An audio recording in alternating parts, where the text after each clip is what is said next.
Assalamualaikum warahmatullahi wabarakatuh. Alhamdulillah wa syukurillah nasta'inu wa nastaghfiruh. Allahumma sholli ala Muhammad wa ala ali Muhammad amma ba'du. Kaum muslimin dan muslimat dimanapun berada, Alhamdulillah pada kesempatan ini kita akan membahas bagaimana mentauladani Rasulullah Sallallahu Alaihi Wasallam. Kita patut bersyukur Allah sangat sayang kepada kita semuanya, kepada hamba-hambanya, terutama manusia.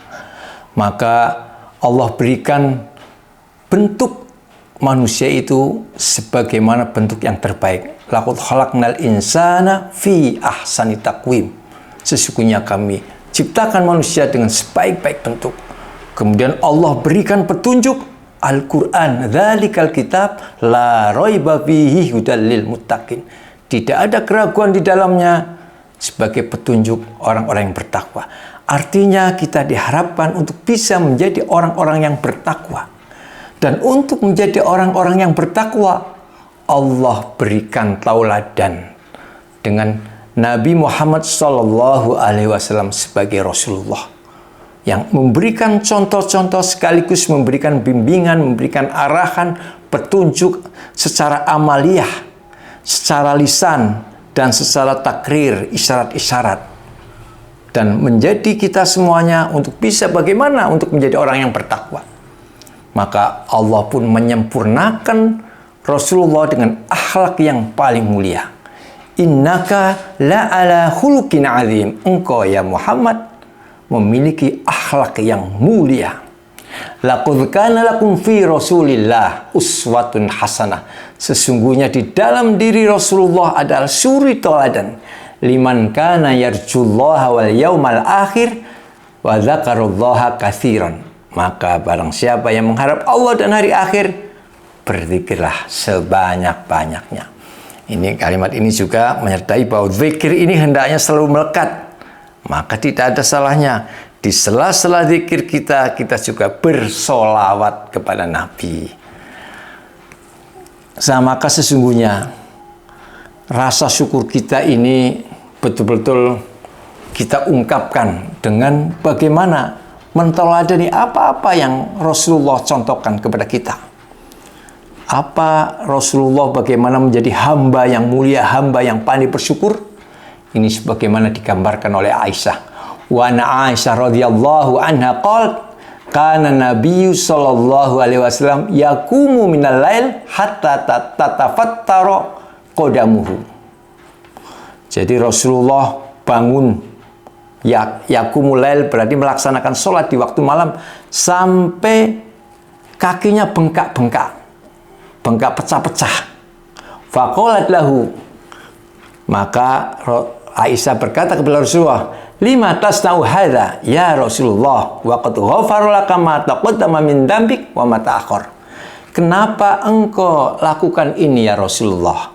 Allah telah mengampunimu dosa-dosa sebelummu dan yang akan datang. Jadi bisa digambarkan kalau orang-orang yang tidak memiliki rasa syukur yang tinggi, sudah ada jaminan gitu rasa-rasanya sudah tidak mau bergerak atau tidak berpikir yang lain. Yang ada adalah harapannya untuk mendapatkan hadiah-hadiah dari Allah. Tapi Rasulullah menjawab, bagaimana jawaban Rasulullah? Qala afala akunu abdan syakura, diriwayatkan oleh muttafaqun alaih. Tidakkah saya boleh menjadi seorang hamba yang selalu bersyukur? Jadi Rasulullah melaksanakan ibadah sampai semaksimal mungkin. Kita bisa dibayangkan, rasa-rasanya kita pun tidak pernah melihat nih orang-orang yang kakinya bengkak-bengkak di masjid pun karena sholat. Mungkin ada di antara kita ada yang menemukan. Nah, saya sendiri tidak pernah melihat orang yang bengkak-bengkak kakinya karena sholat. Mungkin bengkak jatuh dan sebagainya, mungkin bisa kita lihat. Ini bengkak karena sholat bagaimana? Berapa banyak? Digambarkan di dalam sebuah riwayat, sholatnya Rasulullah membaca surat-surat panjang. Misalnya surat Baqarah aja ada berapa? 200 berapa gitu kan. Kemudian ditambah surat-surat yang lain. Tapi dibaca dengan penuh dengan rasa perasaan yang mendalam. Dan para sahabat yang mengikuti di belakangnya Rasulullah ketika Rasulullah membaca ayat-ayat Al-Quran itu terbawa ikut merasakannya. Ini menggambarkan bahwa di dalam ibadah hendaknya tidaklah semata-mata karena kita tingkatkan, bukan semata karena satu kewajiban, tapi kebutuhan. Jadikanlah kebutuhan. Sesungguhnya Allah sudah melatih bagaimana supaya kita bisa merasakan atau menjadikan kita sendiri yang butuh. Karena sesungguhnya Allah maha segalanya. Allah tidak membutuhkan apa-apa dari kita. Tidak. Allah kalau di dalam sifat-sifatnya yang 99, maha kaya, maha pengampun, maha memiliki, maha segalanya. Allah tidak membutuhkan dari kita, dari hamba-hambanya.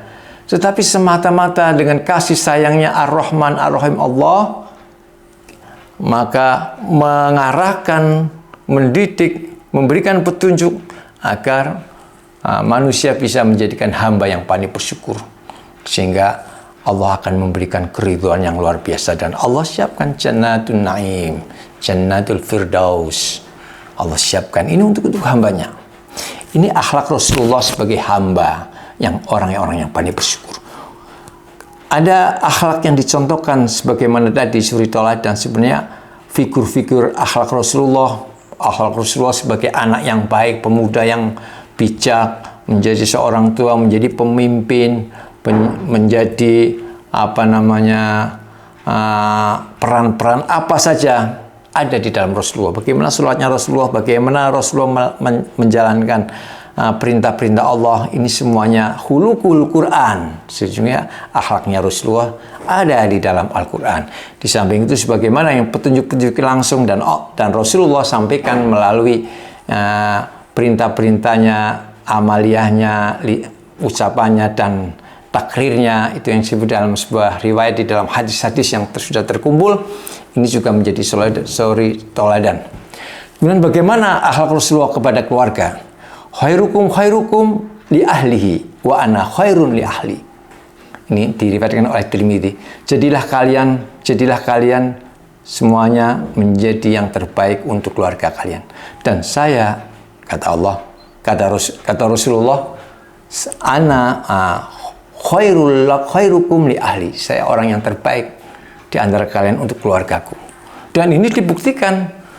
Aisyah merasakan bagaimana, para istrinya merasakan bagaimana sikap Rasulullah yang sangat bijak, sebagaimana digambarkan Imam Ghazali dalam bukunya Majmu'ati Wasailil Imam. Disampaikan, dikisahkan oleh Imam Ghazali bahwa Rasulullah menjadi orang yang memahami perasaan istrinya, lembut, selalu menghargai, lapang dada, tidak memberatkan. Kemudian hal ini juga sebagaimana Allah firmankan, wa ashiruhunna bil ma'ruf fa in karihtumuhunna. Gaulilah istri kalian dengan bijaksana. Fa in karihtumuhunna fa asa an takrahu syai'an wa yaj'alullahu fihi khairan katsira. Ini ada di dalam surat An-Nisa. Pergaulilah istri sekalian dengan bijaksana. Kalau fa'in karihtumuhuna, jika tidak sesuai dengan perasaan, tidak sesuai dengan hati, tidak sesuai dengan apa saja, ingatlah Allah. Fayaj'alullah. Karena memang Allah desain demikian, Allah akan mendatangkan satu kebaikan. Jadi kalau bukan persoalan seperti idealis, saya harus punya istri yang anaknya raja, berlimpah harta, baik hati, akhlakul karimah. Bukan itu. Di dalam konsep berumah tangga, bukan itu sasarannya. Allah sudah bagi, Allah sudah desain sesuai dengan takdir-takdirnya. Tapi inti dari rumah tangga, jadikanlah keluarga yang sakinah mawaddah, mencari ridha Allah. Jadi sesungguhnya keluarga itu adalah partner untuk mendapatkan ridha Allah. Partner. Maka ketika orientasinya dan konsentrasinya ini adalah rezeki, ini adalah kasih sayang Allah, di dalam hidup ini didampingi oleh istri, kemudian dilengkapi dengan anak-anak, ini sebenarnya memberikan motivasi untuk lebih meningkatkan ibadah. Maka pada prinsipnya di dalam hidup kita ini, jadikanlah orang lain pertama sebagai mitra sebagai partner untuk meningkatkan ibadah. Karena memang banyak kegiatan-kegiatan yang sifatnya harus berpartner. Contohnya sholat berjamaah. Tanpa partner kita nggak dapat pahala bisabin wa isrin. Tapi dengan ibadah, dengan sholat fardu, sholat Jumat, sholat macam-macam, kemudian juga di dalam melaksanakan amal-amal yang lain, kemudian kita menyiapkan sarana prasarana untuk orang lain ibadah, pada akhirnya kita memerlukan orang lain untuk kemitraan. Yang kedua adalah jadikan orang lain semuanya adalah ladang pahala. Jadi semua yang kita lihat adalah pahala. Ketika kita ada ketidaksesuaian, ada kesalahan-kesalahan orang lain, kemudian kita mencoba untuk selalu bisa memahami, memaafkan, kemudian kita bisa memaklumi. Ini juga ladang ibadah. Sehingga dengan demikian, maka kita menjadi suatu peluang. Kemudian yang kedua, bagaimana Rasulullah mentoladani di dalam bermasyarakat. Karena Rasulullah sebagai pemimpin dan sebagai nabi yang harus mengajak, maka Rasulullah memberikan contoh-contoh bagaimana mengajak orang lain untuk beriman, bertakwa, meningkatkan takwa.